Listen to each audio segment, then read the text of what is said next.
Hi folks, Stephen here from Moving to Canada, and yep, here we are, halfway through 2022, and things are starting to get, let's say, interesting. It has been an unpredictable year for Canadian immigration for sure. Pandemic-era decisions continue to impact immigration policy, and unexpected global events require quick responses. So, we thought we'd do a little check-in on where we're at with Canadian immigration so far in 2022, and what you can expect for the rest of the year. Application backlogs and processing delays. According to data from June, Canada has a massive backlog of immigration applications waiting to be processed. 2.4 million applications are in the backlog, up from 1.4 million this time last year.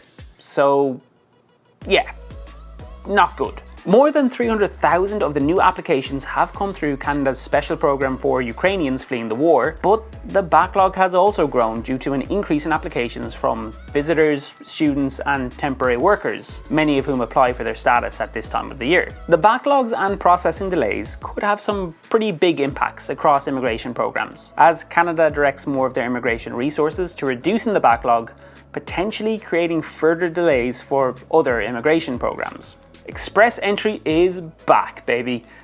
On July 6, 2022, all programs were considered in an express entry draw for the first time since 2020. Now this is big news for skilled workers looking to immigrate to Canada permanently. But as most know by now, it wasn't all rainbows and butterflies. The July 6 draw invited 1,500 candidates, which is far fewer than many had anticipated. And the CRS score cutoff was also 557 points, far more than most had thought it would be. Now, it's unclear at this point whether the smaller invitation numbers will persist, CRS score cutoff will go down, or even if things will start to ramp up over the next few months, as this will depend on a multitude of factors, which we wouldn't be able to cover all in this video, or we'd be here all night. But I'll leave a link to an article from Dane below if you want to educate yourself more about it. A new Canadian immigration program is coming. Now, this one is pretty big.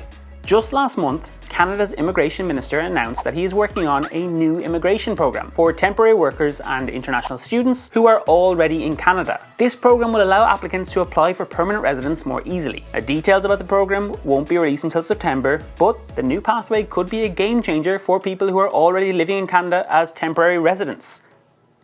We hope. And then, outside of express entry, we have the program-specific Canadian immigration updates, like International Experience Canada, IEC, which includes the ever-popular Working Holiday Program. This seems to be back to its pre-pandemic levels, with more than 90,000 invitations having been issued so far this season. Now, the good news is that if you are still mulling over your Canadian adventure and are eligible for IEC, there are still tons of invitations up for grabs. Just don't leave it too late, as the IEC season typically closes in October or November. As for provincial nominee programs, or PNPs, they are going strong in 2022. Canada plans to admit more than 80,000 new permanent residents through PNPs. That's more than express entry. Draws are happening all across Canada, all the time, with more than 80 different PNP streams. We also have a more in-depth video about PNPs coming soon, so it's definitely worth checking out your options. Family sponsorship remains a pillar of Canadian immigration, although processing times for sponsorship applications are a little delayed at the moment. The government is slowly catching up though. As well, recent changes have made it easier for parents and grandparents to visit Canada, so I guess I better buy that air mattress after all. Finally, you've seen the signs going up. It's time to get ready for going back to school. Many Canadian schools start their terms in August or September, which means it's a busy time for study permit applicants. Remember, submit your study permit application early in order to avoid delays in starting your program. Obviously, this doesn't include all of Canada's immigration programs, but if there is something I haven't covered that you would like to see more of in a future video, please make sure to comment down below. We'll also include links to sources for everything we've mentioned in this video, so you can go down the rabbit hole for yourself. If we've learned anything over the past 2 years, it's that world events and global policies can change at a moment's notice. So, if you want to track the latest changes to Canadian immigration policy, make sure you register for a free Moving to Canada account and sign up for our newsletter by clicking on the link in the description.